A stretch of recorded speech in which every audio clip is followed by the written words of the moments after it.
Neck-throughs, guitars, they're like a guy that won't have a beer with you. I want to hear what's pushing the notes.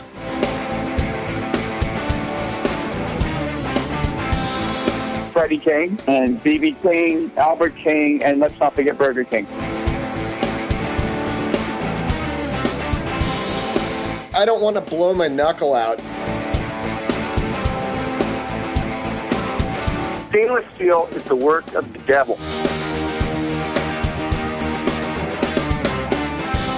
These go to 11.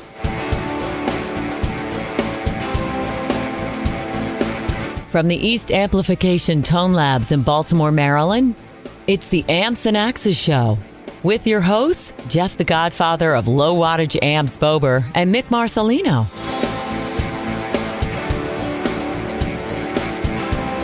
Well, good day to you, Mr. Bober. Good day to you, Mr. Marcelino. Good to see you. Yes, and we, of course, like every other show, we've got to give out the big thank you to the fans. Kudos. Yes, you guys have been telling friends. We've been getting some love from Mr. Jude Gold. Yes, no guitar is safe. That is right. The helicopter flies in.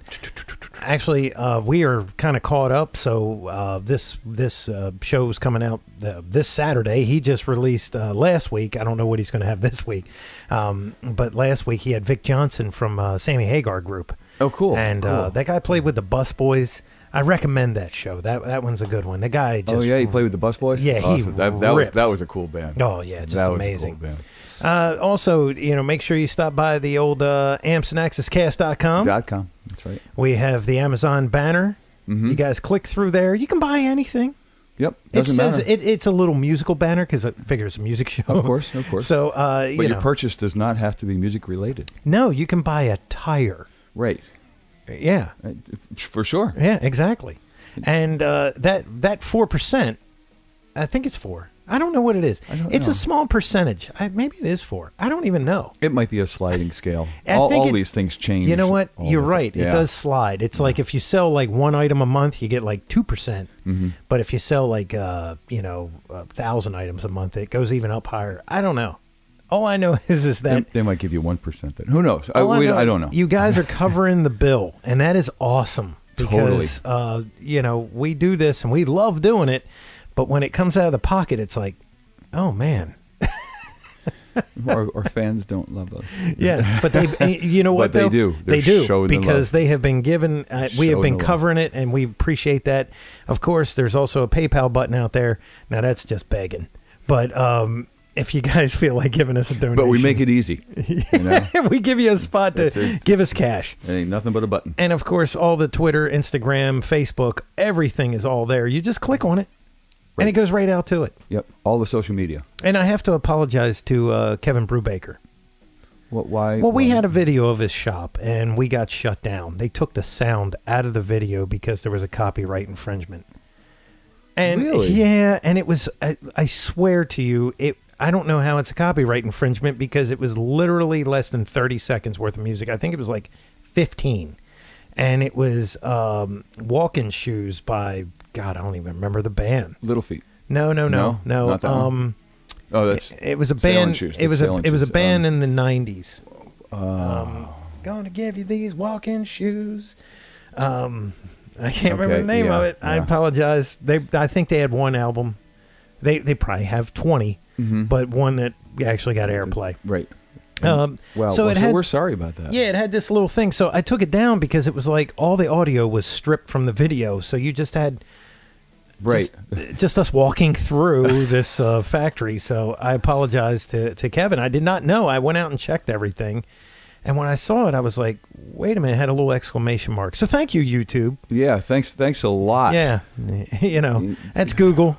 That's that's the rulers of the world right there. We're giving love to a long forgotten song that somebody might hear and go, oh man, I remember that. I got to go buy it now. Yeah. So instead of people hearing it and going out to buy the song and supporting the artist, just 15 seconds, right? And supporting the artist, it's like, no, you're going to kill it for everybody. Yeah. Thanks. Yeah. So we got that, but on the upside, And one of the guys Cool. that we don't have to worry about the copyright infringement is Mr. Jason Sudeikis. Mr. Quicklick. That's right. That's right. Because if you listen real intently, here, we'll stop talking. You hear that? That is Mr. Jason Sudeikis. Awesome. That's his albums underneath it. Mm-hmm. He's in the bed. Oh, yeah. In the bed. Always not in the bed. Physically, but Yeah. he's in the bed. Yeah. Always in the bed, though. And we, Mr. Sudeikis and I, this past week, yes, just dropped eStampsDigital.com. That's pretty cool. It is. They're the venue series of amps that I've been making for a few years now. I'm no longer going to make. I've come up with a new line of amps, and it's killer. Can I say I heard it? You can if you want to. Okay, so can I explain one thing? Just real quick. Okay. Can I just throw a tease? Okay. I'd like to throw a tease. Okay. Okay, so I got to hear this amp. I've known Jeff for a very long time. Okay, that's enough tease. Okay. No. No, I've known you for a long time, and I've known you since the day you built the Twin Master. Yeah. I came in, demoed that amp while you were working on my Boogie. Okay, that's how long ago this has been. That's been a minute. It's been a lot of hair, Mm-hmm. and a long time ago. I was many skinny pounds lighter. And Want me to tell you how many minutes ago that was? how long is that? 20. 20 years. Yep. Holy shit. 20. Well, there you go. Okay, so we're done. No, so I heard that amp, and I was a total metalhead, and I said, well, there's not enough gain in that. Right. You know, it's just I didn't want to put a floor. I didn't want to put a pedal. I just, hey, it's loud and it sounds good for what it does. Wasn't my bag of tea. You did the whole Buddha series. I own one. Love it. The Super Drive series, more gain. You did the East.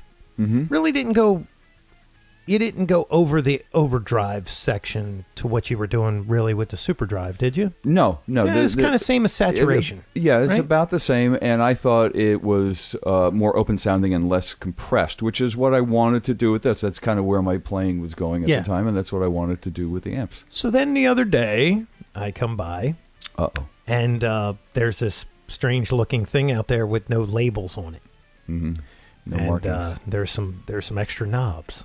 It's in an East combo cab, yeah. But which is a new looking combo cab. yes, too. and it just there was something different. So Jeff plugged it in, he turned it on, and I was like, "Well, holy crap! You built your first real crazy high gain amp, and man, you can cover." I know everybody talks about how their amp will do from A to B. Well, you got them all in there because I was like very impressed with how it was crazy clean.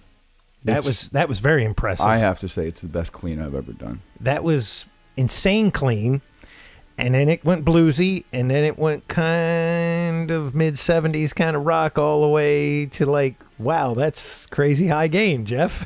That isn't what you do. and it's still not because it's not over the top gain, but you can cover a lot of bases. I could play metal with that in. Easy. You could. Yeah, you probably could. I would probably have to stick it through a 412 box or something that's solid, no Well, I'm open. sorry, dude. It was a 112 combo. I know, but I'm just telling you. I'm saying it with the others, taking that combo, if you plugged it into a 412 cabinet that was closed back, you could easily dial in. Chunk all night. Yeah. You're not going to get transistory Pantera days, but who in their right mind even likes that anyhow? But you can definitely dial in. You could play.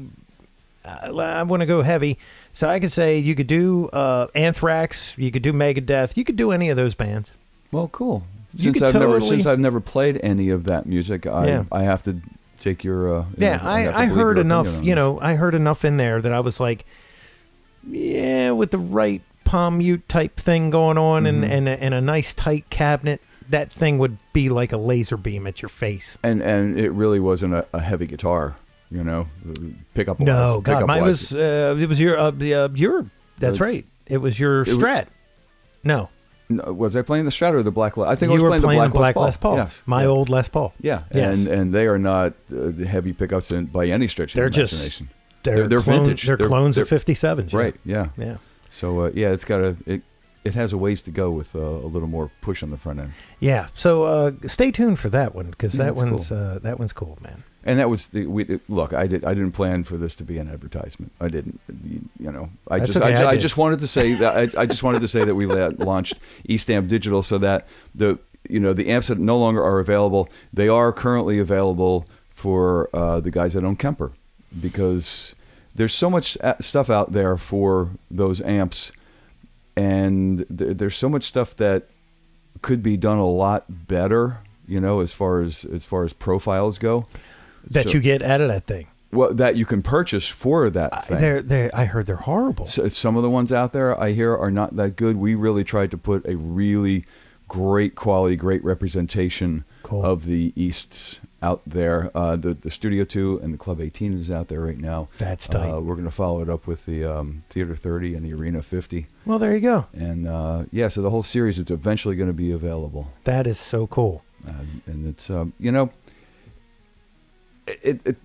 lot of people tell me that the Kemper is their favorite one, and it's German. It's German, right? So I figured we would delve into it and see where it goes, make it available, and see what people think. Just see what people think. Sure. Well, it's a great sounding amp. Well, thanks. I mean, I was very impressed with the new East amps when you first showed me the two. Mm-hmm. I was blown away, not just by the volume, but just how it reacted. Mm-hmm. It reacted like a bigger amp at 2 watts. Yeah. Yeah. So well, there you go. That's the new developments. Sorry for the East commercial, but that's okay. It's just we're just talking here, man. Yeah. We're just talking. And now, we're going to turn the corner here. Oh, we're going. It's Tech Day at the show. It is Tech Day. And not technology. For an insane heavy band. Well, our guest is that's what he is currently with now. But I mean, yes. he's also he is a tech. That's why I said it's Tech Day. He's a stage tech for quite a few bands. From what I'm seeing I was reading that. Here. I was reading that list. I mean, people like Coheed and Cambria and Foster the People, and currently he's out with a bunch of heavies called what is this band? Slipknot? No, he's out with Slipknot now, which is some heavy stuff. So I'm a big fan of the Jim Root and Mick Thomson. Cool. I like both of those guys. They are very they're almost polar opposites in their styles and all, but they when they come together, that's an interesting mix. Yeah. We'll have to ask him. So, yeah, well, absolutely. Yeah, and maybe he has a favorite. No, he can't have a favorite. That's you can't. Well, you get fired. Or you get fired. That's right. One of them, the other one's going to fire you. So, anyway, our guest of the week, currently out as tech with Slipknot. We'll be right back with Mr. Kevin Allen. Howdy, folks. This is John Thomas Griffith. You're listening to Amps and Axes. Okay, and we're back with our guest of the week, Mr. Kevin Allen, currently out as tech for Slipknot. Kevin, how are you? I'm good. Yeah, Cool. I'm like I said. Well, I guess people don't know that we were already talking, but I'm really happy to be talking to you guys. A big fan of the show. Well, thank you very much. Thank you. And thanks for taking the time, man. I know guys that are on the road are busy, and a lot of times don't have the time. Like where the artist might have downtime, a lot of times the techs don't. Yes, and let me explain to you. He reached out and just said, nice. "Hey, man, I've been what was it? You were binge listening." Yeah, I did. I discovered you guys, and I went on a binge. And then he goes, because we were talking about the jimmies. The rubbers that they put on their wireless packs. Jim Root doesn't, but Mick Thomson does. Is that right? Yeah, that's correct. Yeah. So I saw the rig rundown. Okay. And he goes, I do that. And I was like, you do what? Because I was like, wow, it was really odd for me to hear Slipknot's tech contacting me through the forum, and I was like, wow, we got a guy from Slipknot listening it's to truly the show. open to anyone. You got something that we want to put on. Hey, just let us know. I think the funniest part is that somebody's job in this world is to put condoms on guitar wireless packs. What world are we living in right now? The world of Slipknot, undoubtedly. Yes. That's too funny. It has been pretty chaotic there. It's a It's a pretty awesome live show. I don't know if you guys have ever gotten a chance to check it out. Have not. I have seen Have some you? video. Okay. My friend went to Rock on the Range. Is that correct? Yeah. And and now my buddy Pete, Pixel Media, who's one of the people we have a link on our show. He was down in the pit, right? Mm-hmm. Now he's my age. He's 48 years old. Okay. He quickly got out of the pit after he got a couple shots, in which I don't even know if they came out.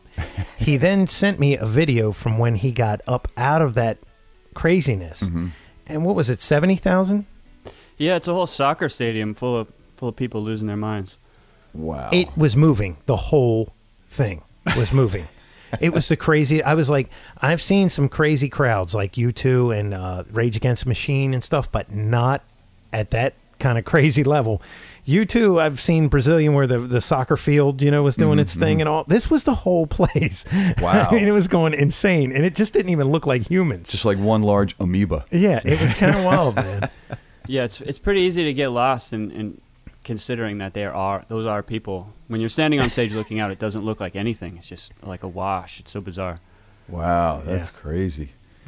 Well, we'll find out how you got into that crazy wash of people by going back in the time machine and figuring out where I don't want to be disrespectful. I was going to say where Kevin Allen went wrong, but Oh, I say that all the time.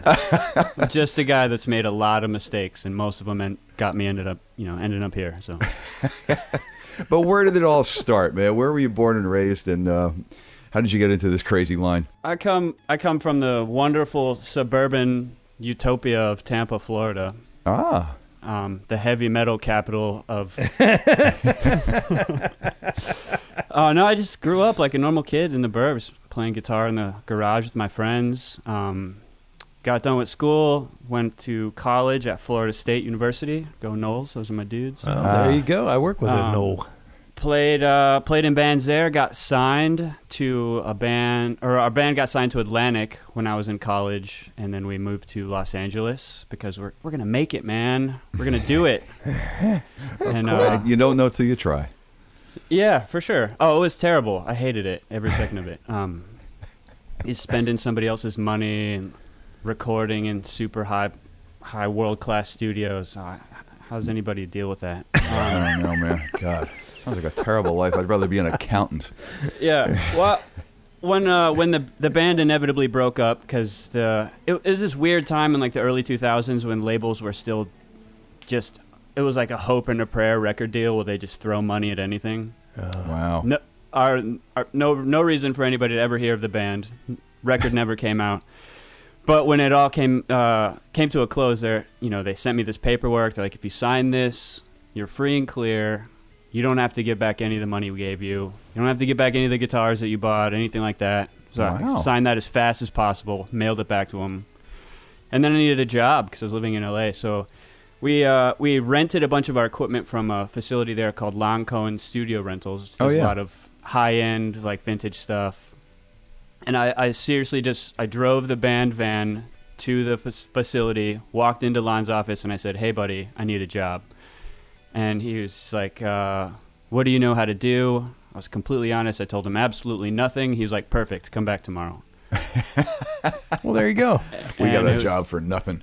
Yeah, it was just, I spent a lot of time delivering gear, like doing cartage services around LA for different studios, different session players, and I met a lot of people. And along the way, picked up some skills, learned how to work on amps and guitars. And one day, one of the guys I had been working with a lot, this guy Greg Saran, he was the music director for Jewel. He called up the shop and he's like, "We're putting together this band for this tour. We need a guitar tech." And they're like, "Oh, you should take Kevin. He's a young guy. He doesn't have a family yet or anything like that. He'll go." So I just got drafted into it. I was like, "Yeah, sure. I don't know what to do, but I guess I'll figure it out." And get him out of here. He doesn't know how to do anything. Yeah, so I just kept not knowing what I was doing until about 10 minutes ago. So, and look where it's gotten you. No, that's amazing, man. It's Lon, I need a job. Kudos to him. Yeah, for sure. Taking a chance on just some random dude off the street. And it's probably not the first time somebody walked in and said, "I need a job." Well, it's kind of a dicey neighborhood there in North Hollywood, so I'm sure this happening all the time. Mm-hmm. Oh, for sure. Yeah. Yeah, I think we were we had some dealings with Lon Cohen back in the early Buddha days. Yeah. You know. Yeah, there's definitely that I can't say specifically whether or not he had. I know I've seen one of your amps in there, but his collection is so unparalleled. It's amazing. Yeah. I didn't deal with him personally, but I know we were dealing with him, so that's how I know the name and the venue. So, yeah, that's cool, man. Yeah, and I guess doing the cartage runs, you got to run into dozens and dozens of people, and eventually you got to make a few contacts to work from. Yeah, it sounds so dumb and lame, like so LA, but it's all about connections and networking. I hate saying all that stuff. It like makes me cringe inside. It's networking. It's who you know, but it totally is. It means so much. It absolutely is. Well, yeah. I mean, as much as we want to change how the pattern works, it's always that same thing. I mean, Right. I mean, how many guests have we had that went someplace new? Yep. And ran into somebody and befriended them, and they know this guy, and they know this guy, and all of a sudden the phone become rings. part of the phone. You become part of this network, and that's exactly what it is. Sure. That happens as often, maybe more often, than going in as a whole band and trying to make it, quote unquote, as a band in LA. It's more the people that personally get out there and start doing and finding their way and doing whatever it takes, and they become part of that network. And we've had numerous guests, like Kevin, and that just things happen. How many times we say this? Just say yes. Yeah, exactly. Things happen Well, when you say sure, yes. I'll go out on the road. Absolutely. Jewel, hell yeah, let's go. Let's figure it out. How hard is that? Right. I spent that whole first year. I think, I was with her for about a year. I had no idea how to do it. Like, it was the first time I'd ever even been on a tour bus before. I didn't know, you're supposed to sleep a certain way. And I remember, pulling somebody aside who I was friends with. I was like, are they going to have, blankets and pillows in there? Do I have to, bring my own stuff from... It was just such a foreign world. And just imagine just how far it all comes. So basically, just be nice to people and be decent at your job, and you'll go somewhere. Well, it's, you have to start somewhere, and when you start, you simply don't know. You have to ask, you have to experience. It's just not. You're not born with that knowledge. Exactly. A tour bus is someplace where most people aren't, and most people don't have knowledge of. And how do you know until you just go do and you start asking, and that's how you find out. It might be embarrassing, but that's how you find out. I know one thing. I know you're not supposed to go number 2 on a tour bus. It's true. But I think that there are some that you can. It's like you have to pay a special fee because the driver has to physically hook up a hose to suck it out. So Gotcha. Now, how do you sleep on a tour bus? You sleep with your feet facing the driver. And So that's that- for safety reasons. If there were to slams be the brakes on. a crash, you don't break your neck. Well, see, Oh, there you go. now everybody knows that. Yeah. Exactly. Well, at I least guess I was just intimidated to ask anyone at first because you want to go in, acting macho, pretending like you know everything. Or at least that's sort of. I thought that I was going to be more accepted going in pretending to know stuff as opposed to just being open-minded and telling everybody out of the gate, "Hey guys, I'm new." So. yeah. Help me. You help me, Yeah. I'll help you. But sure, it's like I said, it could be a little embarrassing because you don't know. But shit, you got to find out sometime. Exactly. Well, you don't want to also- find. You don't want to pretty- find out when it's careening into a wall. Yeah. There's that. Yeah, I was pretty young too at the time, significantly younger than everybody else in the band and crew. So I had that going. I felt like that was going against me. How young is young? I was 22. Okay. Yeah. Well, hell, man, how many guys out there can say by age 25 you're a seasoned vet? Yeah. Because exactly. Start young, you get to be a seasoned vet sooner. And you have that much more longevity in the field, and you have time to garner more respect. And good on you, man. Good on you. Yeah. So how was that first tour, all in all? Oh, it was so fun. It was just. It's hard to say. I've worked with a pretty wide array of artists, from heavy metal to I guess Jewel being on the other end of that spectrum from Slipknot now, but you just make lasting relationships with people. You know, it's sped up friendship because you're around 24 hours a day with all these people, and you're usually the only people that you see all throughout the course of the day. So, you know, sped up friendship is probably the best way to describe it. But yeah, I still talk to a lot of those guys today. People from her band, a couple of the guys from the crew. Cool. Yeah, it was pretty awesome summer camp. I would describe it as. That's so pretty cool. Yeah, I mean, and honestly, you know, you're living with these people. You know, they kind of become family. You know. Absolutely. And crew, I mean, techs and everything. They always rotate from gig to gig. When this tour is up, they're okay. Well, I'm out on this tour next. You know, and you obviously are the same way. You know, looking at the list of people that you work with, so. You know, there's a very good chance that you're going to run into people that more and more the longer that you're at it. Yeah. And I'm sure the longer you're at it, the more stories you have from the road. There have been more than a few adventures. Some, you know, probably shouldn't share. Yes, you should. We'll do that. We'll get to some of the better ones when we do the ID at the end there. Huh? It's not so much for my safety. I'm an angel. I've never done anything. It's just to protect the others. That's right. One question I do have about Jewel, she's just an acoustic player, right? Yeah, the tour that I was on with her, she was carrying a full band. And those guys have gone on to some pretty crazy stuff. But yeah, she was playing acoustic and electric.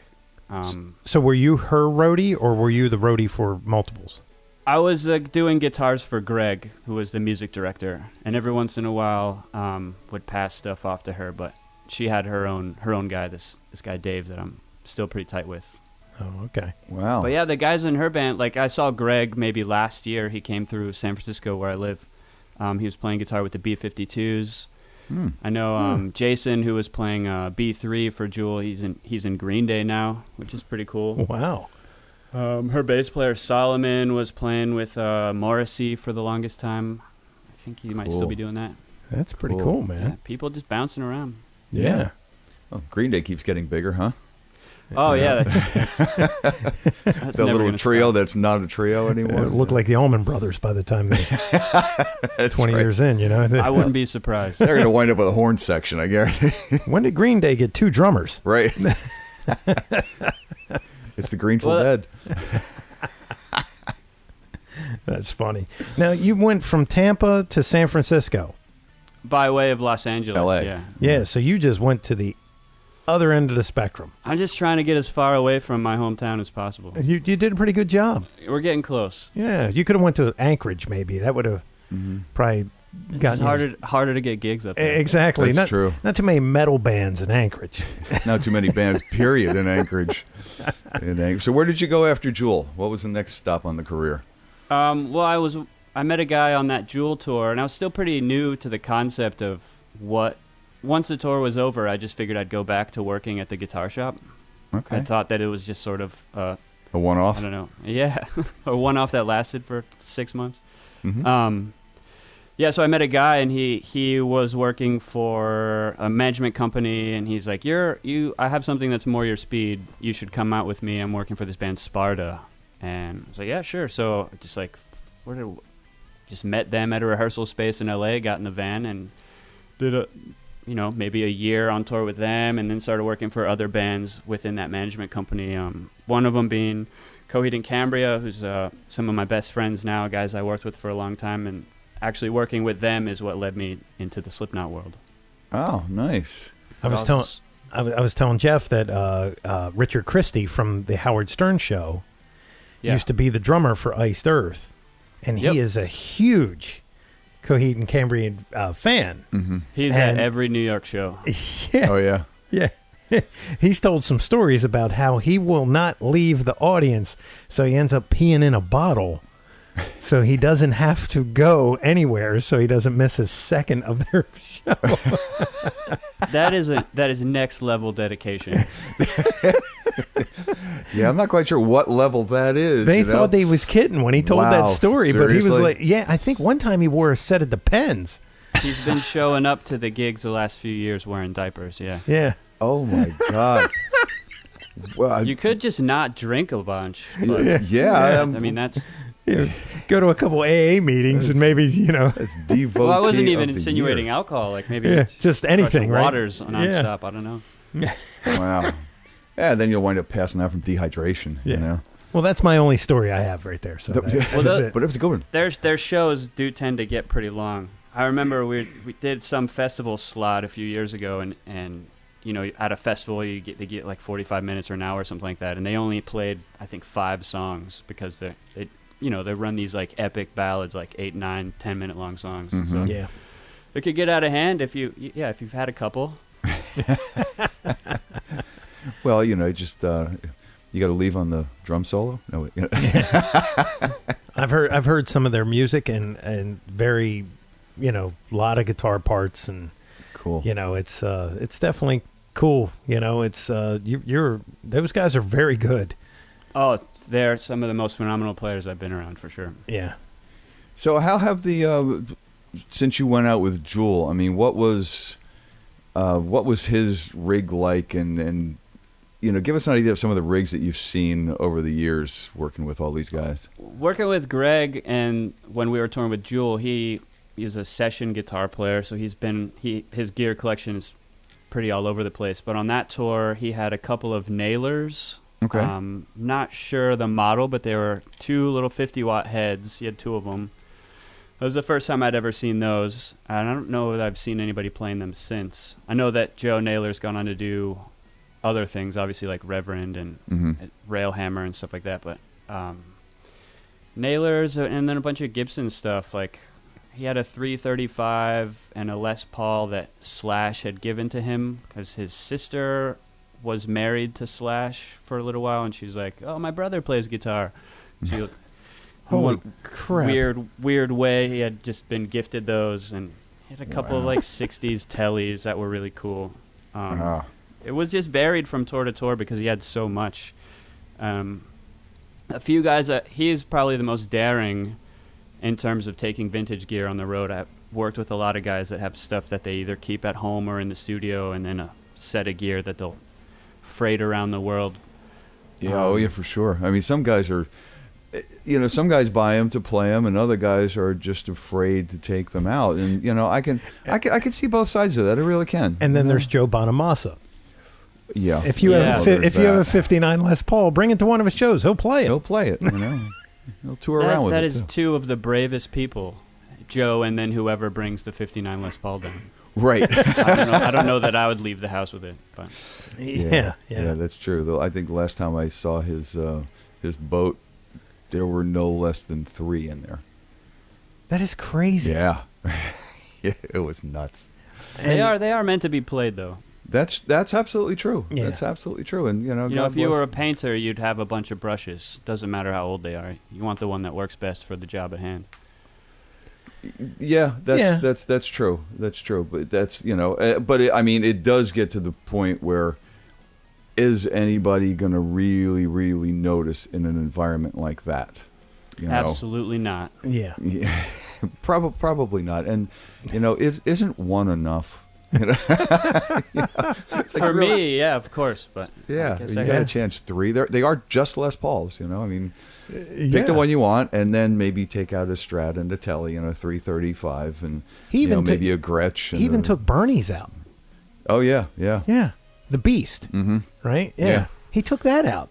I'm like, did you guys see? There was a thing in Forbes a few years ago, maybe about 10 now, when vintage guitars just got crazy out of hand, where investors were picking up old Les Pauls as commodities. Do you ever hear about that? Oh, I don't doubt that they're considered commodities at this point. Like businessmen were diversifying their portfolios by buying these $100,000 Les Pauls and just like sticking them in a vault somewhere, which in turn drove the value up for everybody else that had them.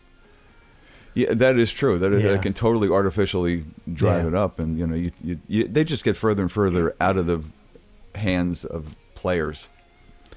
They just become collector's items, and they just go into cases and into hyperbolic chambers, and they never see the light of day again. And that's a shame. It really needs to be played. That wood needs to vibrate. Yeah, for sure. Every once in a while, take it out. Yeah. A couple strums. Yeah. I don't know. We've created this thing, and it's only been a short period of time where these old guitars now have become, they get these labels on them and they become ridiculously overpriced. And what was it? There was one at Christie's auction that went for like $500,000. Yeah. A Les Paul, a 59. Mm-hmm. And, that was during when the banks were, when everything was going crazy right before 2008. Oh, yeah. But it's like, they were so overinflated that price has not come back, and that's probably a good thing. I feel bad for people, especially players, that paid top dollar to get something because they could finally afford to do it, and it's not going to do anything but keep going up and up and up. And I've got $250,000 to buy a Les Paul now, and I'm going to buy it. And you buy it. Those are the musicians that could do that. I feel bad for them. Anybody else that bought it as just buying an investment and driving the value up, I don't feel sorry for them.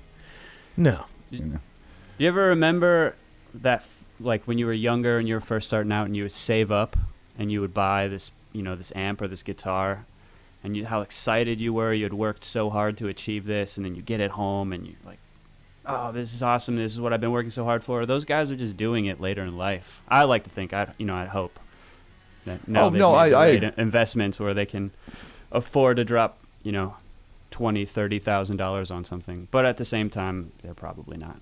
No, I totally agree with that. And that is the case a lot of times. Like they're, doctors and lawyers, finally can afford to buy the toys that they really want to have, whether that's a guitar or a boutique amp or, whatever pedals. And, again, that's the market for the upper end of things. And it's fantastic if you're actually a player. And I don't care what caliber player you are. If you want to buy it and you enjoy playing it, fantastic. Sure. But it's the investment guys that just ruin it for everybody. But so speaking of first guitar and being excited, do you remember what your first gear was? Yeah, I had my parents stuck me playing violin. I think it was probably a bad choice on their part because nobody sounds good learning that thing. Nails on a chalkboard, man. Oh yeah, and I don't ever remember getting all that great at it, but the first inclination I had was to take it away from my face and spin it over and start strumming it like a guitar. So then when they figured out that would probably be a better option, my dad bought me a Strat. This was probably in the I can't even tell you what age range I was in. I'm really bad with time. But my dad bought me a Strat. It was red. I loved it. And a crate amp to plug it into. And it didn't have distortion on it for some reason. It would just get really loud. So I asked him for a distortion pedal. So we went somehow, like the next day, he came home from work with a pedal that just had distortion on it. So how does it get any more specific than that?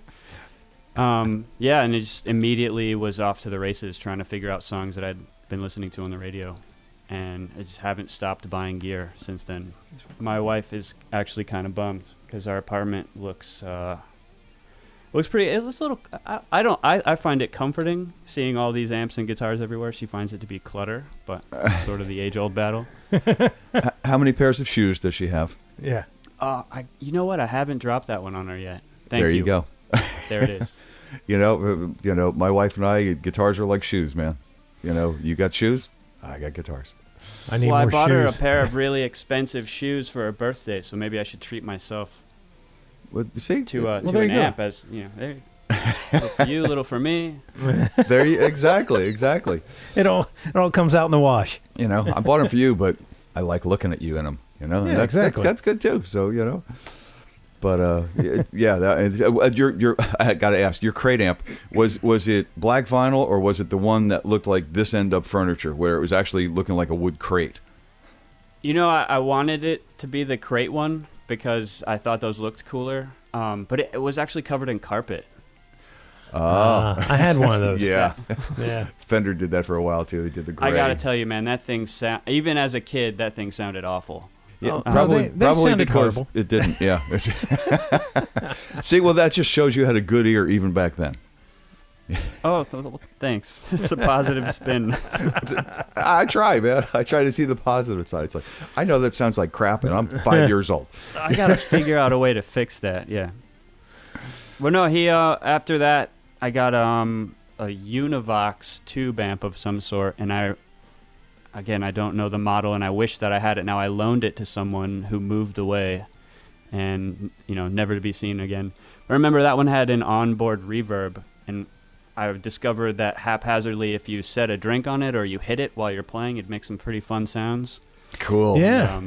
We'd just start kicking that thing while we were doing our punk stuff, just to be a jerk. I don't know, but that one didn't last too long. What was it? The Univox silver vinyl blue grill cloth with circular holes for the speakers? No. Those that look kind of like those custom amps, custom with a K. Well, it wasn't tuck and roll, but it was like silver-ish vinyl. Yeah. And they used to have like a 612 bottom, and you could see all 6 circular cutouts, and the grill cloth was behind the cutout. So the definitely face wasn't of that, but that sounds awesome. Oh, they were awesome looking. I really do enjoy the look of those things. That's pretty wild. Silver vinyl with blue grill cloth behind the circular cutout, and it was and the face was covered with gray vinyl too, the silver vinyl too. Yeah, and it was just it was awesome looking. I'm gonna buy one of those now. You're welcome. Put it in your living room, and then come home with a pair of shoes as well. There you go. And that's how it works. This Univox, it looked kind of like a Fender combo. It had like the flat front. It was silver and black. Okay. Only had like a couple of knobs on it. It had tremolo, which was probably labeled wrong. Yeah. Yeah, I do remember those too, and they actually weren't bad. They weren't bad amps. No, it was a upgrade from the Crate for sure. Oh, hell yeah. Yeah. Your iPhone would have been an upgrade from the Crate. So wait. Let me understand. There's in these early stages, there was no PV amp because they were freaking ubiquitous. No, it was nope, no PV. I went from Crate to Univox to Marshall JCM 800. Oh, there you go. That's cool. Yeah, there was some other. I remember showing up to like a band practice with my Univox thing. And so this kid had like a Valve State half stack or something of that nature, and like some weird like 80s solid state Marshall thing. Mm-hmm. And like the first thing that I did with the money that I got when my parents sent me to college was I went to the pawn shop that was across the street from my dorm, and I bought a Marshall 4x12 cab that I had to wheel back to my dorm room because I didn't have a car.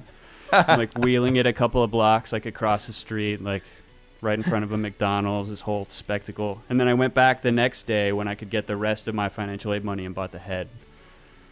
Wow. And then it just would turn it up all the way. It's amazing. Thank God for wheels. Yeah. But I do remember being a kid and like going to, people would go to rehearsal at other people's houses, and they were, 2-3 blocks away, and, and this pretty much happened a lot with Ampeg amps, like the Gemini era amps, because I was born and raised in Linden, and that was Ampegville, There you go. And they didn't come with wheels; they came with a dolly. It was a plywood platform with 4 large wheels on it, and one big thumb screw in the bottom, and you would thumb screw it to the bottom of the amp, and those were your amp wheels, and people used to wheel them 2-3 blocks away for band practice all the time. You do what you got to do. You do what you got to do. Yeah. Give me the next step. On the tour of life of Kevin Allen. Where did you go after Jewel? But I think you started to tell us that you went to Sparta after Jewel, right? Was that the next tour? Yeah, I picked up with the Sparta guys, like a cool alternative sort of post-punk band from El Paso. A couple of the guys used to be in a band called At the Drive-In, which I was a really big fan of growing up. And they ended up being managed by the same guy that managed Coheed, and that's how that connection happened. When Sparta started to slow down, he was just like, "Hey, I have some work for you with another one of my other bands. If you want to keep doing this." And I was like, "Yeah, of course." Cool. Yeah.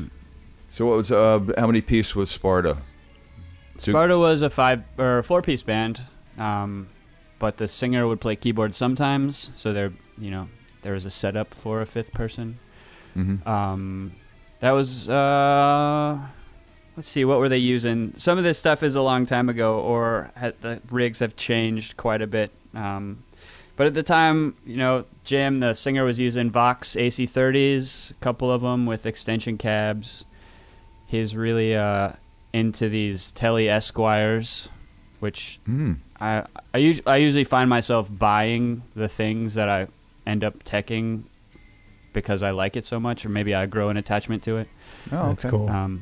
Or maybe it's just that it's good. Who knows? Mm-hmm. But yeah, and then the other guitar player, Keeley, was a Rickenbacker guy. Had a couple of orange half stacks, rocker heads, and then just an Ampeg SVT bass setup.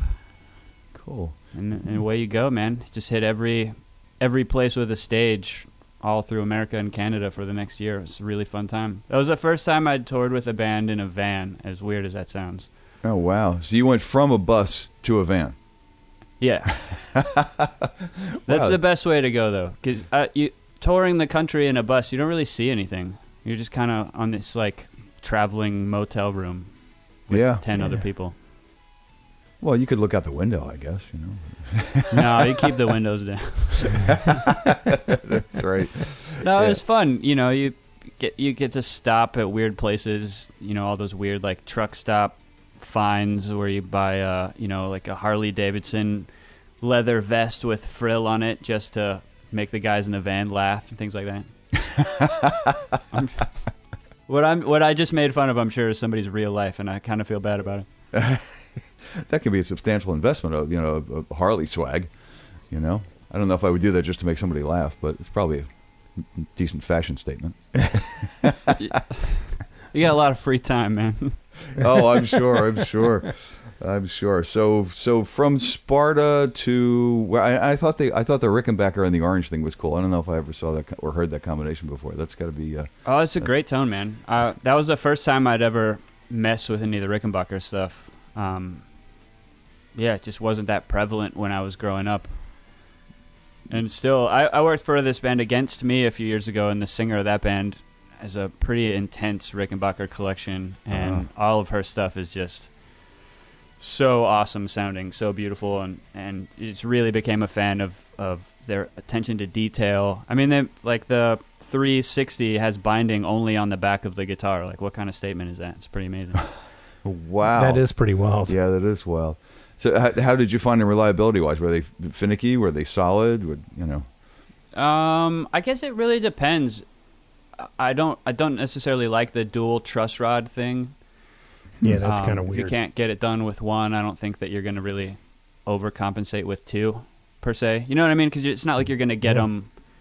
You're going to dial in some sort of weird compound radius with that second rod. Exactly. Yeah. And the other thing is, too, is that it creates a second channel, which technically makes the neck weaker because you've taken more wood out of it. I've also heard people, I have a buddy who uses Status basses, and I think they put some sort of chamber in their graphite necks, which is supposed to add to the tonality of the whole thing.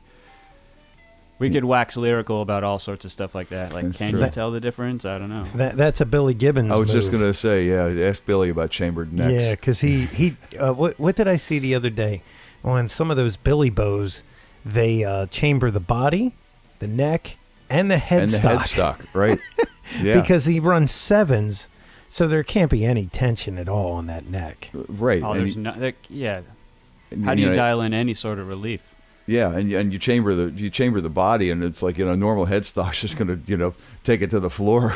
Exactly. Yeah. You gotta start relieving as much as you can. Right. It's crazy. Yeah, he's crazy at this point.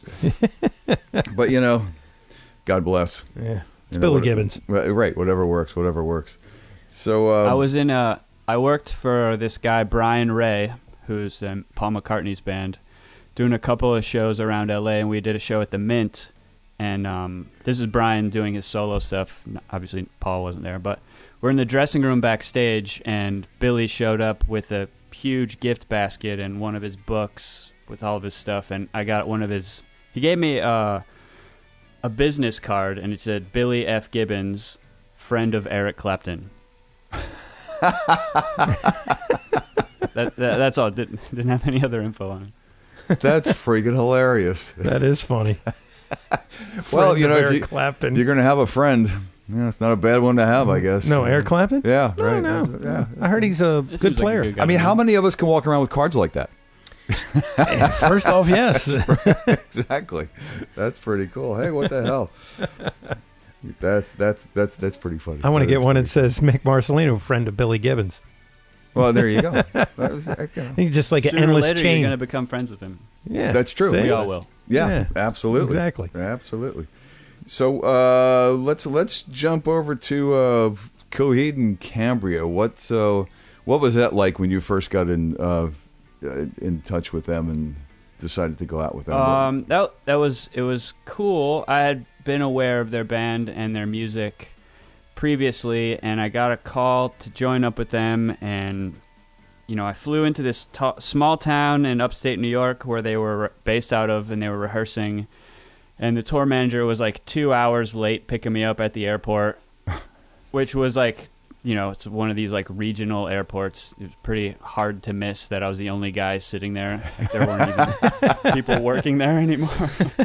So he picks me up and airports. takes me over to their warehouse, and the guys are in there practicing, and he's like, yeah, the last guy, something happened, I don't know, so glad you're here. He's like, I tried to put strings on this guitar, and it was just, the whole situation was a mess. There's like the wrong strings in the wrong places on guitars because he was trying to help out, but the guy, bless his heart, as they say in the South, didn't know shit from shat.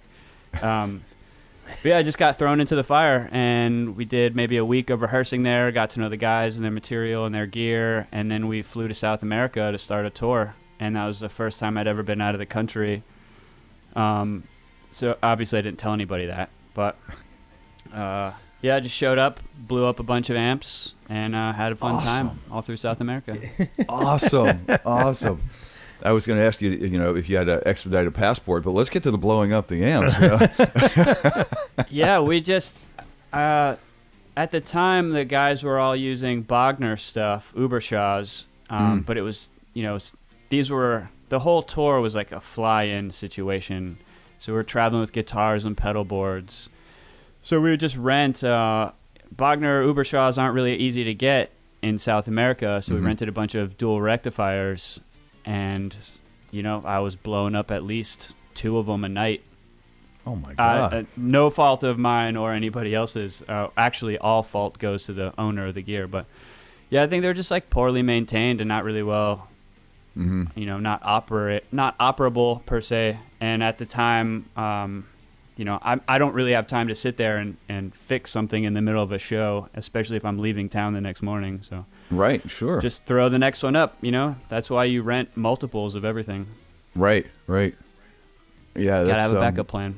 Yeah, and doing shows like that, you really never know what's going to be in the back line when you get there. I mean, you know what you want, you know what you call out, and you hope you get what you call out, and you hope it's in good shape, but you never know. This thing could have got rained on the night before. In particular, that show, I remember we had rented 6 or 8 Marshall 4x12 cabs, and I remember one of the 4x12s that showed up was an actual Marshall cabinet. That's great. What your writer didn't say Marshall like? 1 out of 4 ain't bad. 6. Oh, 1 out of 6. I'm sorry. Yeah. Yeah, well, that was the thing too. When I went to complain to the promoter or whoever, the guy was like, "Well, you got 1, so." You got 1. You got to be kidding. You got 1. There really? you go. Wow. How about we play 1 song? Yeah. Yeah, you got 1. Right, you got 1. Kind of the same deal. Oh my God, that's crazy. We did a lot of stuff like that with Coheed, where, depending on the size of the tour or if it was a support tour or something like that, and we couldn't bring all of our stuff, it got to a point where you're just sacrificing so much, not knowing what you're going to get, that the switch to Fractal was a no-brainer. See, that's when it all takes place because you just get so damn And I tired. was going to ask if it did, and at one point, did anything start going like modeled and sampled and profiled and not hauling around the real gear anymore? But well, there you go. A convincing substitute. So so that happened with Coheed. Yeah, we went full fractal, maybe 2011 or late 2010, maybe. Wow. And of course, in-ears at that point, right? Yeah, well, the guys had been on in-ears for quite some time before that. So now, did they use like there wasn't a learning curve there? Did they use like Sustainiacs or anything to create feedback, or did it not matter? Yeah, we've always had live cabs on stage. Always used power amps of various sorts, and even before we got like in their rigs now, they have the Matrix. Yes. Power amp. It's super lightweight. It's like 1,000 watts. It's pretty ridiculous. That is the power amp for the fractal. Oh, they're cool. great. Yeah. But even before that, we would still rent amps like Boogies or something comparable, because you can use the effects return on those to power a live cab on stage. Yeah. So you're essentially only using the power section of the amp, right? So you can get feedback and things like that. Yeah. Right. So they would send a live feed from the XLRs out of the back of the fractal. Out of the fractals, right? Yeah, and then split the signal. There's multiple outputs on there, so you can. The routing on those is pretty extreme. You can send different signal to front of house versus what you have on stage, and then you just route it out internally how you want it to sound, whether or not you want to send, because obviously if you're going to run a cab on stage, you don't need the cab block in the model of whatever your particular patch is, so you just turn that off. It's pretty cool. And I know you've seen this, Kevin, when there's a program that comes with the fractal that you put on your computer.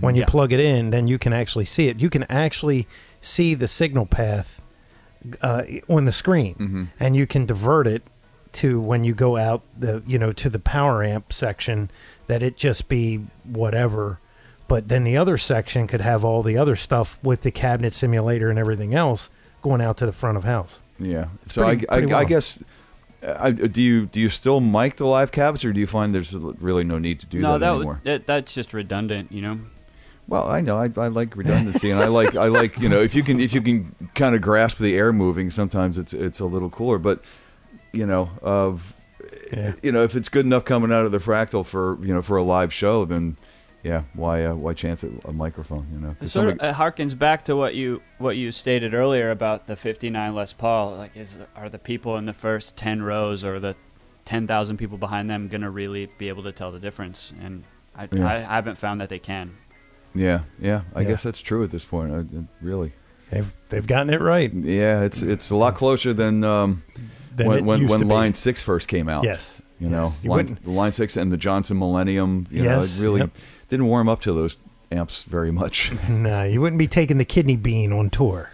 No, some guys did. No, definitely not. Yeah, some guys did. But so, how long how long were you out with Coheed before you moved over to Slipknot?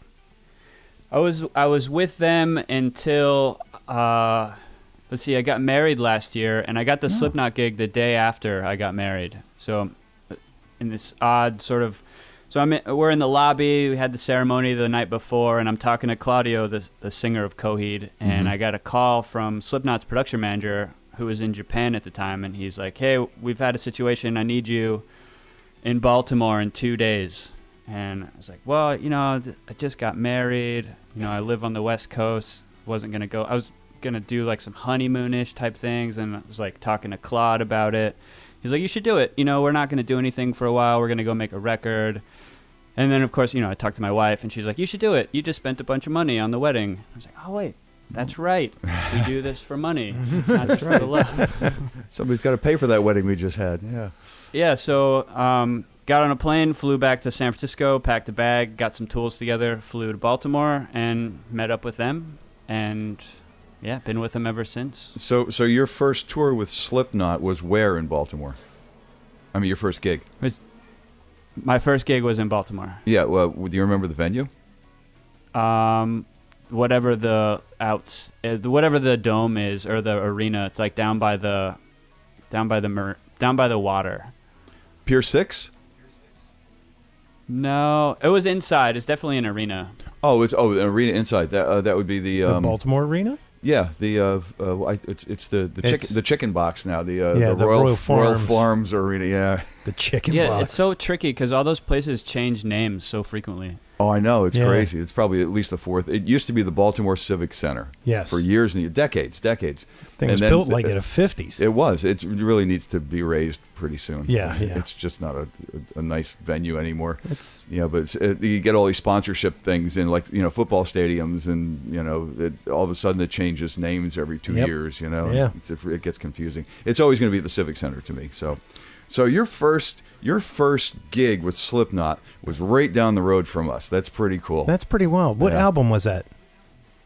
It came out in October of last year. It's called Point 5, The Gray Chapter. Point 5, The Gray Chapter, yeah. Ah, interesting. Yeah.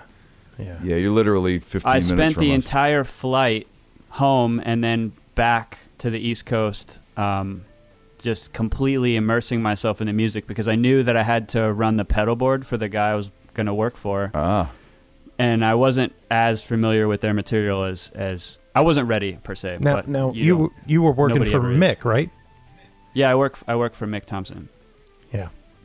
Interesting. Mick is one of those guys. Outside of trying to learn his rig, and it's pretty easy because he has signature guitars and signature amps and all this other stuff. It's pretty easy to track down the stuff that he's playing, but I wasn't particularly familiar with the parts that he was playing in the songs to know when to punch in different effects and things like that. Well, so he solely relies on you to do that. It's not like a redundant board or anything, because some guys have like they'll have a Bradshaw system or something, and they'll have one control out front, and if he just happens to be running around some other part of the stage, then the tech's got to keep an eye on it and punch it in. But are you solely responsible for that, and he's got nothing up front? It's all me, man. Wow. I'm flying that plane. I could totally derail it. Well, the reason is because if you see a Slipknot show, that pedal board would look like a truck ran over it. And I'm sure it would be covered in a lot of fluid of some sort. So you would never want to put that out there. Guar-like. There's no way you could ever put that out there. Yeah, right. Yeah. There'd be somebody's head implanted in the thing at some point. So he has his signature Riveras, right? Yep. Yeah. So they're running the real deal in the back. Jim is running rocker verbs. Yes, Jim's got rockers into an orange cab. I don't know why he doesn't have a signature head. Well, I know that he has like a signature Tiny Terror. Yeah, he has that Tiny Terror, which is let me just tell the you, black one. Yeah. Yes. Let me tell you something. I know that guys listening to this may not be heavy metal guys. That amp does blues so well. Really? You can get pretty much any kind of tone you want out of that little tiny thing. The guys, the Captain and Chappers, they did a review of it, and the Captain is not a heavy metal guy. So Rob Chappers dialed it back, and when he played through it, he was blown away that little tiny head had that much versatility. Usually something that's set up to be that aggressive is usually just over the top. Yeah, it's like you can't clean it up, and it doesn't respond well to the guitar volume control. It's like it's dirt or more dirt or more dirt. Yeah. And it's just not set up for that. That's really cool that it does that. Now, correct me if I'm wrong, Kevin, but this is just my perception as an outsider that has watched the rig rundowns, knows some of the music. Jim is more on the kind of classic side of how things are laid out, right? Like he like builds, like he has a Telecaster and he has a Stratocaster and he has a Jazzmaster. Now, granted, none of them are like the real deal because they're loaded with 81 those are just shapes, man. Yeah, they're like 81s and 85s and they're mahogany bodies and stuff. But he uses the rocker verbs. He uses a lot of pedals. Mick does too, but Jim's playing to me seems like it's a little bit more open, kind of airy, where Mick's is very percussive and very tight. Is that correct? Those two guys together create this entire scope, and I've had multiple conversations with our front of house engineer about it, how together it sounds just crushing and humongous, and then separate they just have these just different paths that they go down. Like think a lot of Jim's stuff sits right in the middle. It's like really mid-rangey. Yeah. Yeah, and then Jim's is more mid-rangey, and Mick's is, it's kind of got that metally scooped situation more top, going more on, bottom. but like really, but there's a lot of clarity in the bottom end, and that guy is so fucking fast with his right hand. I don't know how anybody can play like that all night long. He is. I've seen interviews with him, and I go, either he's really angry, or he's really, serious. You know what I mean? And where Jim is like, well, I got the rock reverb, and I got the, he just kind of, it's just kind of lackadaisical. And Mick is like, run the jimmies, got the heads, got the pedals, got the guitar. Punch in the face. Yeah, he's like very, very distinct in what he says. And you can tell in his playing, he is a machine. Wow. I mean, that cat is just, he's dead on every time. Am I wrong with that? Good. Yeah. See, no, you're not wrong. I have his like mix that he's hearing out front, because he doesn't use in-ears. I do, but he uses wedges on the floor, so I have his mix coming through, and it's it's a nice mixture of everything, but his guitar sticks out a little more for obvious reasons, because that's what he wants to hear, and it's just it's so precise, and so it's not over the top, it's just right there all the time. It's hard to describe without having an example right in front of you, but I've never been fascinated with somebody's right hand as much as him. Like, it's just so fast. Wow, I'm gonna have to take a look here. I got a couple and the stuff. mix of the two. I mean, that's they're doing there live what a lot of people do during the recording process. Like one guitar player will track a track with something that's got a lot of top and bottom, for the attack and for the push and for the punch. But a lot of times that solely by itself won't cut the mix in the long run when you start piling things on top. Put the other guy so on you there. get another mid-range amp and you do the same thing, and you find the middle spot for it, and that's how a guitar becomes so big. And that's what these two guys are doing on stage. The mix of them is just like this one gargantuan guitar sound. Yeah. Oh, and I forgot the other thing too. They're doing it in masks. Yeah. Yeah. And the question that I have, and I'm sure you've been asked this, those things have got to smell to no end. There's no fucking way I'm going to put that thing near my face. I'm going. I have no idea what that mask smells like, and I never will. Right. I'm like, no desire to find out. I'm like, by day 5, you got to be like, well, I got to hold the gag reflex back for about 20 minutes. That's what they make Lysol for. Just hose it down at the end of the night. It's wintry fresh the next morning. Yeah. But it's cool. It's refreshing that you went from a band that was.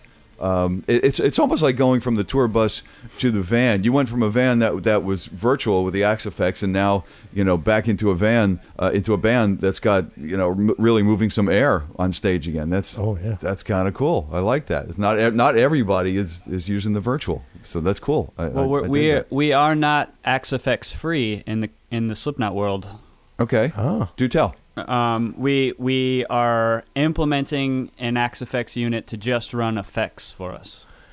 I heard the effects. Okay. The effects is the effects inside the amp effect. The amp. The FX. Yes. Yeah, say that. Say that 5 times fast. I think I just had a stroke. EFFECTS inside the FX. Yes. Right. I heard is very good. Yes. And very high quality, and a lot of guys are just using it for that purpose. Yeah, to eliminate, shelves of pedals and all that stuff. They can just run 2 of those. And so, what kind of effects are you using it for? And is it that much better than just having a couple of discrete effects?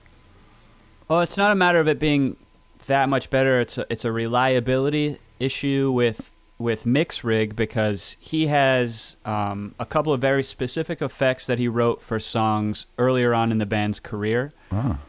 For these guitar parts, and the effects are essentially more important than what you're playing, because the sounds are that specific. On these older Boss rack units, that they're just old, and potential for them to fail, and like MIDI, they're not passing MIDI correctly anymore and things like that. So it's just a matter of getting off of that, updating to a newer system where if something were to go wrong, we have an opportunity to get new product, you know. Sure. That's sweet. It's really interesting that there's something that has such a signature that there's nothing else that's close, you know, and it's such an integral part of the performance, you know. That's Now here's something that you'll like, Jeff. okay. So give us the string gauges on Mick's guitars.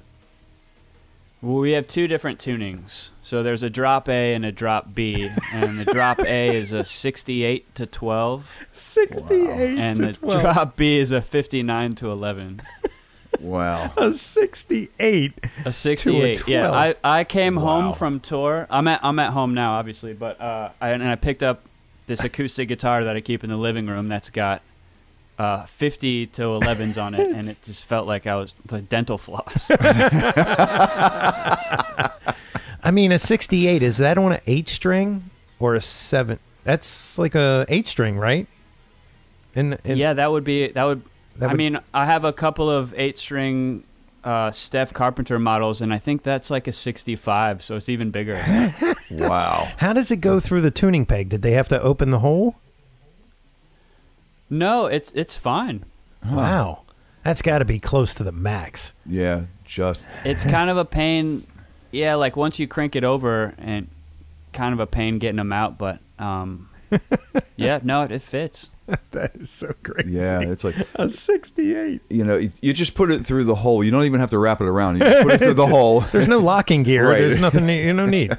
No need. That's But his crazy. actually Mick's guitar does have a locking nut, correct?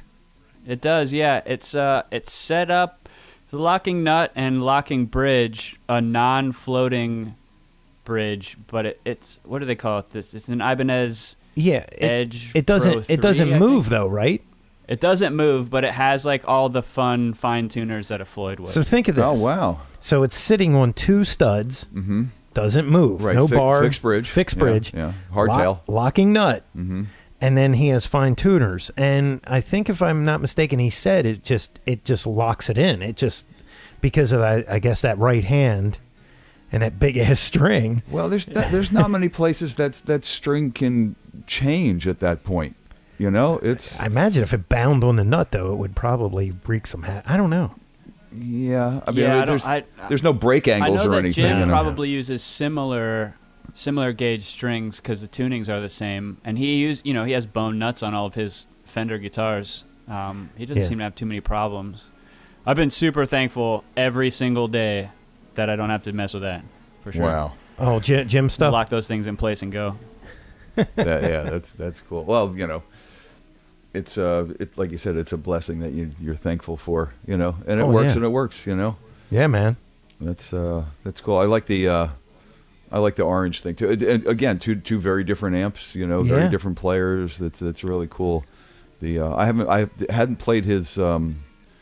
It's not the Tiny Terror. It's the Dark Terror. Dark Yes. Terror. Yeah, the Dark Terror. I haven't played that. I actually did have a really cool mod for the Dual Terror because I didn't like that much, and I modded one that the guy loved, and really great clean and a really good overdrive channel instead of 2 half and half kind of. This is okay and this is okay. So yeah, I had experience with that, but not the Dark Terror, you know. Yeah. But then again, that's not my it's not my forte, you know. The dark world I don't usually play in that much. Well, Mick has his signature Rivera, and it's 3 channels, and the clean channel on that is some of the best clean I've ever heard. It's Paul Rivera. He's got his name on it. He's known to do a couple of things. Yeah, I've known Paul for since the beginning of the Buddha days. Really? Yeah. Actually, maybe even before. It's just a beautiful amp, beautifully constructed, bulletproof. You could run that thing over with a tank and it'd work every day, which makes me happy. And also it sounds really good. And can't say enough about the clean channel. So. Oh, cool. Although we don't use it, it's still there. It's on tap. You know, and so you actually do use the drive channels. Yes. Okay. I mean, because a lot of guys, you know, have a 3-channel amp and they'll just use the clean channel with pedals. It's like, what's even the point of having it? You know? Yeah. Exactly. But Oh, just covering.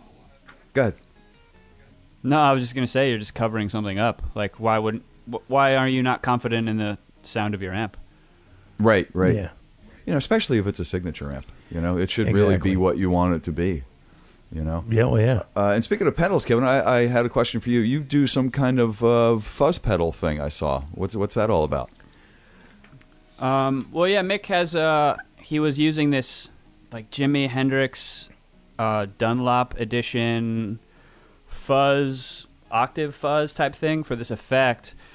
And we were just chatting one day, and he was saying that he wished it sounded more fucked up. I was like, oh yeah, cool, man, I can do that. So I built him an octave fuzz, and then I put a wave selector switch on there, like a voltage bias adjust on there, so you can really dial in how messy it sounds, and it seems to really like it. Wow. Is it based on anything? Is it based on the Hendrix octave fuzz, or? I could say yeah, but that would take all the mystery out of it. Okay. No, I mean, lots of things start somewhere. I took a blue box circuit and then made some adjustments to it. Because also, a lot of the pedals that you buy at the store aren't going to work for a guy that's tuned all the way down to A. This is very true. This is very true. I mean, that's somewhere between guitar and bass land, A lot of time spent at the kitchen table with the soldering iron, auditioning parts in various sections to accommodate the frequencies being that low. Interesting. That's a good point. I wouldn't have thought of that initially, but that's a very good point, man. Yeah. That's out of the range of guitar, and a lot of times, you can't make these things so broad range because it's better if you tune it specifically to what it's used for, and again, you can focus on what's happening there, but if you stretch it out, there could be harmonics and things that you don't want because it's not as tight or focused or something. But yeah, I never really thought about the fact that it's so low. It's out of guitar world. And that scale is 25.5, right? On the guitar? Yeah. Yeah, so they're turning down to A on a 25.5. Yeah. So they're not even running like a baritone or a 27-inch, 26-inch, none of that stuff. They're just sticking with the standard. Wow. Well, I mean, it's cool that you found a way to make those work for such frequency extremes, I guess you would call it. Now, if you really want to go crazy, we could call up Andy Alt. He could get you a little Thunder, and you can run that thing over to a bass rig. Oh my God! then you would really have a good time. Oh my God! I can't even imagine that. Everybody just starts vomiting in the first 5 rows because it's vibrating their teeth out. Right. And now Kevin's got to be carrying 2 SVT cabs. Yes, exactly. On top of that, and another 1,000-watt amp for those. And yeah, Jesus. Well, that's cool that you found something that's something that's very unique to him, like the old what'd you say the rack units were that didn't the Boss units, right? Now he's got something that's equally as unique, and yeah, man, you birthed that, so that's cool, man. That's excellent. But the stuff with the getting off of the Boss and onto the Fractal stuff, it was. Like I said, it was initially birthed out of necessity, which I feel like a lot of people, when they make that switch, it is, even if you're not going from a tube amp to that. Like in our case, we're going from effects units, like old, outdated effects units that are failing to something that's a little bit more updated. It's definitely not for the faint of heart. There was definitely some hurdles involved and a lot of back and forth with the guys at Fractal. I can't say enough about Matt Picone. He's been super helpful, and they wrote some effects sounds and programs specifically for us, and it's been super helpful over there. Oh, very cool. Yeah. Nice shout out, man. I heard those guys are really good. It's good to give a thumbs up to guys that really help you, And it's very important to guys like Kevin that are out on the road, You got to be able to pick up the phone and call somebody, So exactly. That's very cool. That's very cool. And Mick is no small guy. He looks like if he threw a right hook at you, he'd knock you across the room. There was an instance. I didn't even meet the guy until about 30 seconds before the band came up to the stage at that first show. Oh my God! And I went into the dressing room and I had a set list, and I have a whole vault full of guitars, not knowing what guitar is meant to be played on what song. Wow. I had a general idea on which tunings the guitars were in based on what they were in before I changed the strings on them and things like that. But so I walked up to him, introduced myself, said, what guitar do you want to play here, there, and whatever. I didn't know what tunings the songs were on the set list, so he helped me with that one. And he was like, all right, let's have a good show tonight. And I was like, okay, cool. Granted, he was sitting down the whole time. I didn't realize, like, how humongous of a human he is until he walked up on stage with his like mask on, like the lights are doing weird things, there's like fire going off. It's like, oh my god, this is crazy. True baptism by fire. Yeah. Absolutely. Yeah, it happened that night. He is no small man. I mean, he looks like a linebacker. Wow. You know, and you know that stage, I imagine you've never run out there to fix. Have you ever had to run out on that thing to fix anything, or no? I have fixed up because he has a satellite wah pedal down there. Okay. So like all it is a voltage controller in a sense. Sure. But yeah, I've had to swap that out because it got wet from water. I would assume it was water. And yeah, it was terrifying for sure. Wow. Yeah, because how many guys are on stage? I try to limit my going out there. Mm-hmm. Well, you know, speaking of that, got wet from something. You know, how do the instruments fare over time in a show like that? I've had one instrument that I had to refret because it got put away wet. That wasn't on me. It was because we have two sets of gear, an A and a B rig. So my first time seeing the B rig was once we finished up that U.S. run that I hopped in the middle of. It's a maintenance issue, you know. Like Mick pours water on himself all throughout the course of the night, and he pours water on the guitar, and it was challenging at first to keep them in tune and keep them functioning electronically, but I've just kept up with it. I sealed all the pots. I took out all the wiring that wasn't getting used. Sealed jacks. I cover every chamber with silicone or hot glue, all the connections. And wow, yeah, everything is waterproof at this point. That is just freaking nuts, man. As soon as you said got wet, I'm going, wait a minute. Yeah. You know, this has to happen on a nightly, it has to be a nightly occurrence. And what do you do to keep up with that, Now, how many guys are on that stage? 9. 9 guys. Wow. So you got Mick and Jim playing guitar. Yeah, they have a new bass player because the old bass player died, right? Yeah, Alex is playing bass now. Alex and I work together with Coheed. He's a tech as well. Oh, wow. And then they got a lot of there's a lot of guys that beat on things. Yeah, you have Corey who sings, and the drummer. This tells you how much of a fan I am. I don't know the drummer's name, but is absolutely the most insane drummer I've ever heard in my life. Yeah, Jay. He's pretty wild dude. He's got feet that must be like, I don't know. I don't even understand how anybody can do that with their feet. I mean, he's that quick. But 9 guys, and people are flying everywhere. And I was going to say stuff flying everywhere. But that's wow. There's videos of like Jim where he does something and you see the headstock hit one of the guys in the head and the guy goes down and then they're picking him up and it's one of the guys on stage, by the way. That's how much shit is flying around. I mean, this yeah, it's not safe.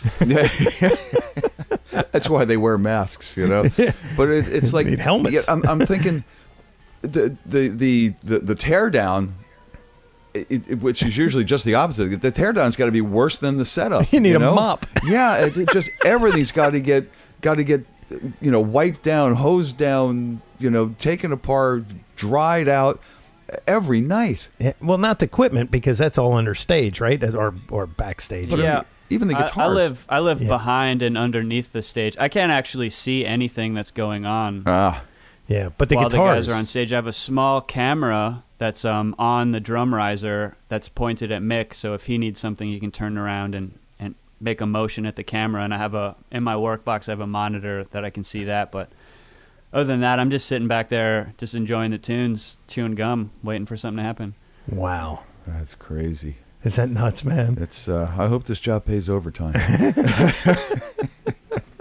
There's teching, and then there's drying. You know. Oh my God, that's crazy. You need like a dehumidifier in your hotel room. Just bring all the guitars in. Just let them sit there and dry overnight. There you go. Yeah, that's how you work it. I have one in my guitar vault. Well, there you go. You would have to. You would have to. Oh man, that is crazy. Especially after the last snafu. Snafu. Yeah, like I was saying, whoever was on the job before me put a guitar in the vault wet, and then it went into storage in Europe somewhere. So I went over there. It had just freaked out. It was fret ends poking out all over the place. It was Jesus. It had cracked a bunch of finish on the back from the frets poking out. Wow. I showed up with a couple hours before showtime, and I just deemed that one. I was like, I'm going to have to get back to this one tomorrow. I have to pull all the frets out of this and start over. Wow. So you actually had to fret it on the road? Yeah, I've done that in the past for sure. I don't know if this has ever gotten me in more trouble or more accolades from somebody, but I usually tell people, there's nothing you can do to any of this stuff that I can't fix. So have fun. That's a mighty bold statement. That's pretty good there, buddy. That is a mighty. But and I'm just thinking to myself, this guy went from taking the first job, going, I don't know how to do anything. Yeah. To refretting a guitar on the road between gigs. Yeah, and he also went from Jewel, which is like an angel, right, to Satan's den. Right.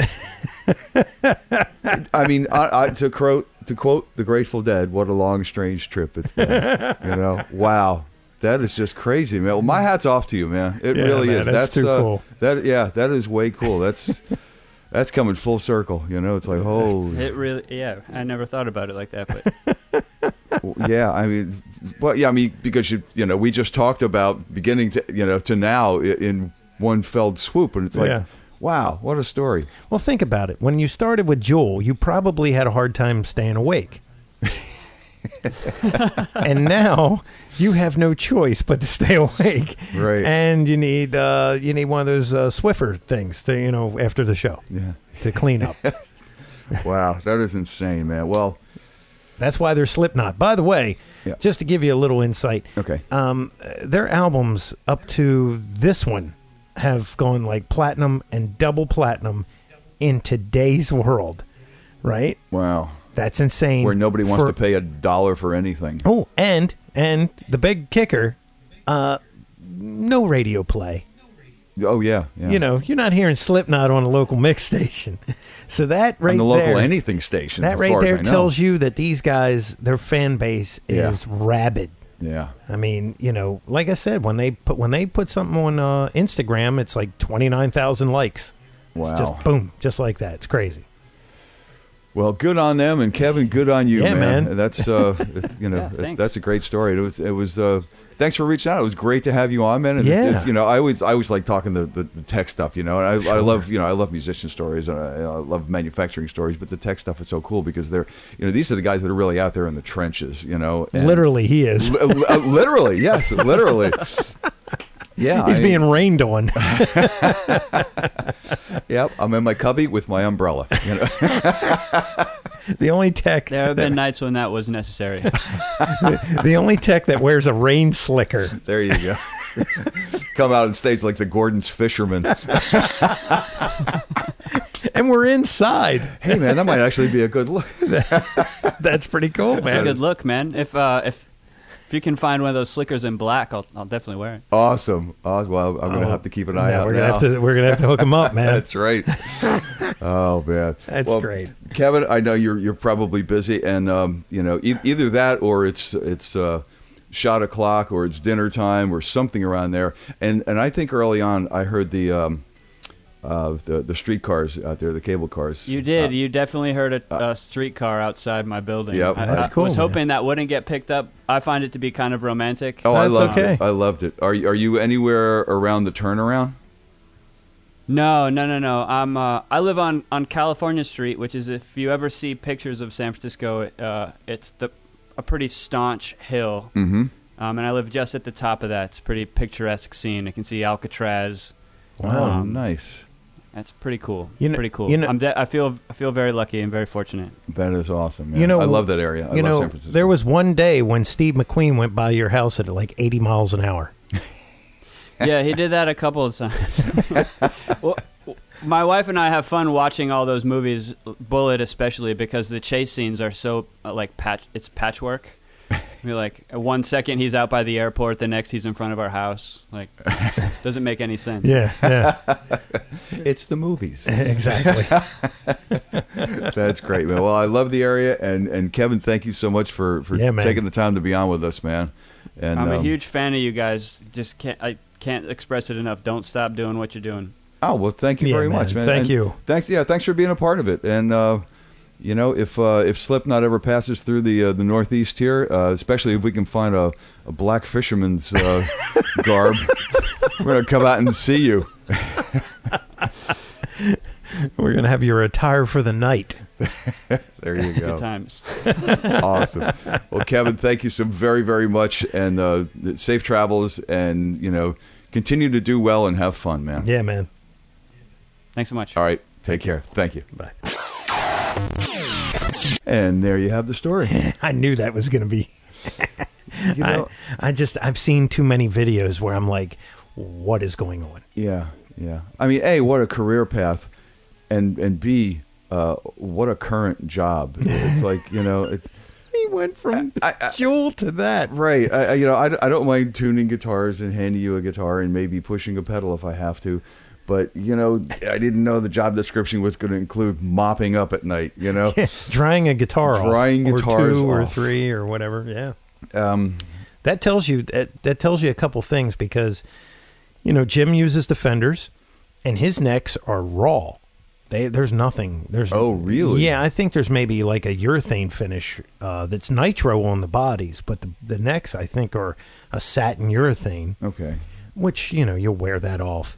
Mick's are actually painted, their neck through guitars, but that tells you that those two manufacturers must, they have to do their hold water. Yeah, they have to do their sealing of the guitar, to make sure everything's good. But I mean, every night. Yeah, right. I mean, and I've seen guitars damaged by people that sweat a lot. And no lie. That'll eat away and pick up windings and stuff. It'll screw up wiring and everything gets funky. Yeah.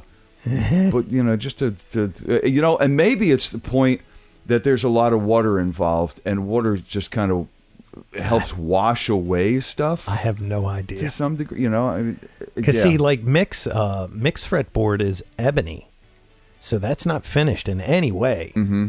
And Jim's is ebony too. Yeah, he has ebony fingerboards. But ebony's a pretty tight, hard. It's a pretty dense wood. Yeah, it's pretty dense wood. As long as it doesn't get underneath the fingerboard, I guess you'd be okay. But like he said, if they don't dry them out correctly, it'll lift. Yeah. It's nuts, man. Let's just refret this thing between today's gig and tomorrow's gig, But very interesting, crazy heavy metal band like that, using regular tube amplifiers. Yeah. And, just up till recently, using pedals. They were using pedals for pogs and stuff like that. They're doing weird, weird noises, delays, the standard stuff. Right. But if you looked at their rigs, which you can see on Premier Guitar, they were rigged right now. They're pretty kind of just normal. Mm-hmm. They're not doing all the crazy, Bradshaw rack stuff and all. I mean, it's switched up. Don't get me wrong. It is. Yeah, it doesn't sound like that. it's overly complex, though. It isn't. Really nuts. doesn't. No, it's not like they're running dry signals here and wet signals over here and stuff. No, that's just pretty wild, straight ahead rocking. And now they're going to go to the fractal for the effects side to eliminate some of the shortcomings that those old pedals are probably seeing these days. Yeah, and a lot of guys do that. A lot of guys, like you were saying, and I've heard, just got into the fractal thing just for the effects. Like they're happy with their amp sound, they're happy with everything else, but the effects were so good that they just went to them for effects. It's a pretty damn expensive effects pedal. Yeah. But, and I heard that Mr. Vi has those in his rig now, and he's using them for the effects. Oh yeah. Yeah. Yeah. And that's a guy that, has always been, on the floor, tons of stuff, and, racks of stuff. I mean...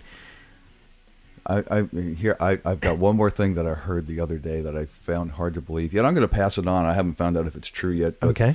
Somebody tell me if it's not. Somebody tell me if it is. Okay. There's someone who used to use multiple amp setup, the D kind of amps, the D style clones, all this other kind of really boutique-y kind of high-end stuff. Crazy expensive? Totally crazy expensive. And has graduated to a Kemper and a 112 cabinet. You gotta be kidding me. Care to guess? Mayor? Wow, how did you get that? Well, because he owns like 40 of them. Yeah, I know. Good guess, my friend. Good guess. John Mayer. Yep, that's what I hear. By the way, I want to tell everybody that can hear this right now, if you get a chance to see John Mayer live, go do it. You will not be disappointed. That guy rocks the freaking house. Nothing like what you hear on the radio. He is a blues master, and he's got Steve Jordan on the drums, which I am the biggest Steve Jordan fan because I've never seen somebody play the drums like that guy in my life. Yeah. No, I mean, he does put on a good show, and he really is a good player. I mean, he broke as kind of like a singer-songwriter guy that played guitar, Yeah. But that's how he needed to break out. Sure. That's how he needed to come out. That was the venue that was afforded to him. and then everybody went, wow, this dude can actually play guitar. Yeah, and then that also was needed to fund 40 D amplifiers. There's that. Yeah. Now, so that's pretty wild. He's using a Kemper and 112. Well, if he takes one of the best, the Ds that he likes, and puts it through there, then he's got profiles, that through the Kemper. And EJ's using a little solid state plug-in in a Roland amp. So what has the world come to? I don't even know. The planet's going to flip upside down. I don't know. Well. All we can do is keep plugging forward, man. That's it. Whatever forward is. Yes. So until next time, I'll be here because I'm going to keep plugging forward. I'm Mick Marcelino. That's right. I'm Jeff Bober, and we're always saying onward.